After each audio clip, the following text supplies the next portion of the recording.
तर हॅलो आणि नमस्कार मंडळी, स्वागत आहे तुम्हा सर्वांचं आजच्या एका नवीन व्हिडिओमध्ये। तर आजचा पण अजून एक दिवस आहे की आज मी कलमं लावायला चाललो आहे। पण आता रोजची सारखी आपण ती बाजारी कलमं लावणार नाही आहोत। आता आपण स्वतः तयार केलेली ती तुम्हाला एका मागच्या व्हिडिओमध्ये दाखवलं असेल मी की झाडालाच कलमं बांधून ते आपण रोपणी करतो त्यांची। तर अशी काही आज कलमांची रोपणी आहे। तर कलमं आपण आणून ठेवलेली आहेत आपल्या वरच्या काजीपर्यंत, पप्पाने काढून ठेवले। तर आपण आज ती लावणार आहोत। चला तर मग आज कसा व्हिडिओ बनते ते बघूया। तोपर्यंत व्हिडिओला लाईक करा, शेअर करा आणि चॅनलला सबस्क्राईब करून ठेवा, जेणेकरून तुम्हाला असेच व्हिडिओ रेग्युलर बघायला मिळतील। चला तर मग। तर मित्रांनो, ही आहे ती कलमं। आता तुम्हाला सांगितलेलं की काजूचं कलम आपण स्वतः बांधतो, तर अशा प्रकारे गायची कलमांची बांधणी होते।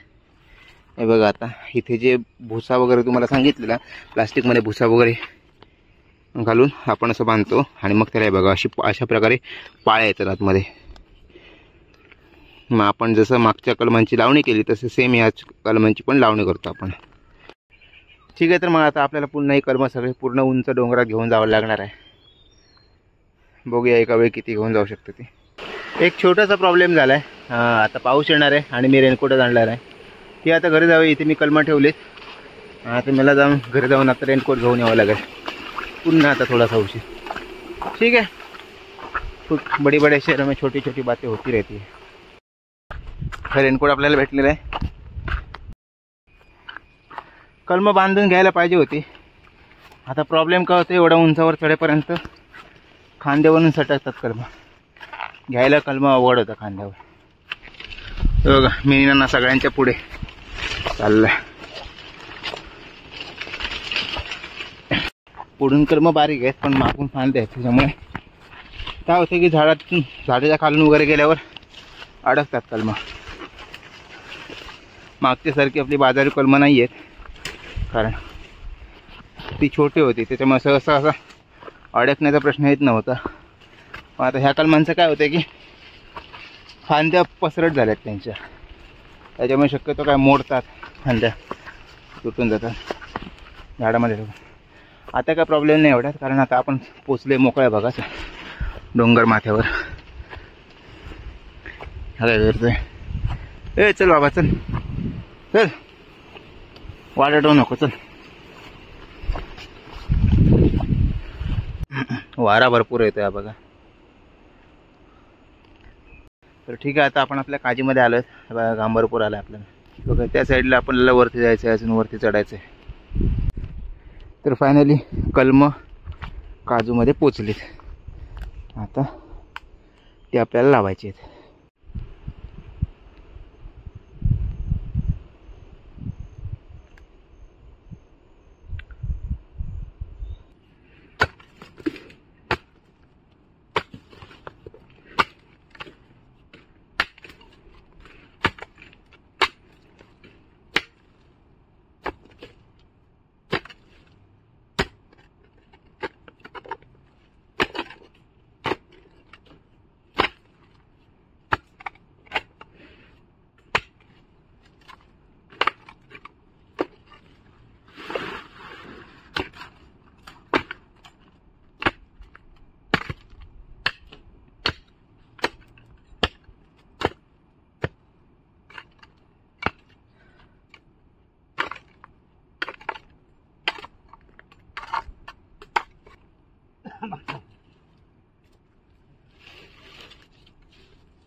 तर मित्रांनो, आता कलम जवळपास लावून झालेले आहे. मी सेकंड लास्ट कलम लावलेला आहे आणि अजून एक कलम फक्त बाकी आहे लास्टचं. आणि आता तुम्ही म्हणत असाल तर कलम लावल्यावर एक आपण दांडा त्याच्या बाजूला हे करतो, खूप असतो तो कशासाठी. तर कलम आता कसं होतं, वारं वगैरे येतं तर कधी कधी कलम मोडतात, म्हणजे त्याच्यासाठी आपल्याला बाजूला त्याला एक आधार द्यावा लागतो, तो दांडा. आणि जो आपण टाळ घालतो किंवा पालापाचोळा त्याच्या मुळात घालतो. मग टाळ घालतो त्याचं कारण असं आहे की एकतर माती झाकून जाते, म्हणजे कसं गवेरडे वगैरे फिरतात तर त्यांना खणायला माती वगैरे दिसत नाही. आणि दुसरं म्हणजे कसं की त्याचा असं तो टाळ जो जेव्हा कुसतो तेव्हा त्याचं खत बनतं आणि झाडाला मिळतं. तर असे त्याचा हे आहे, हेतू आहे. तर ठीक आहे, आता हे कलम लावून झालेलं आहे आपलं सेकंड लास्ट. आता अजून एक फक्त लास्ट कलम लावून आपल्याला घरी जायचं आहे. ठीक आहे, चला. आता जस्ट आपण ते कलम लावलं आहे, तुम्हाला झाड दिसते की माहीत नाही. आणि त्याच्या आधी आपण हे लावलेलं. आणि आता अजून एक जागा आहे तिथे आपण पप्पांनी जागा करून ठेवली, तिकडे आता आपल्याला जायचं आहे. पूर्ण असं दगडी बघा, आता ह्याच्यात लावावं लागणार आपल्या कलम. ठीक आहे, त्याच्यात आपल्याला पिकाव कामाला आहे.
तर मित्रांनो शेवटचा कलम पण लावून झालेला आहे आणि पाऊस आलेला मध्येच, त्याच्यामुळे व्हिडिओ करायला भेटला नाही.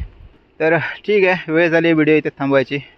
जर तुम्हाला व्हिडिओ आवडला असेल तर लाईक करा, शेअर करा आणि चॅनलला सबस्क्राईब करा, म्हणजे जेणेकरून तुम्हाला असेच व्हिडिओ रोज बघायला मिळतील. चला तर मग भेटूया एका नवीन टॉपिकसोबत. तोपर्यंत बाय बाय.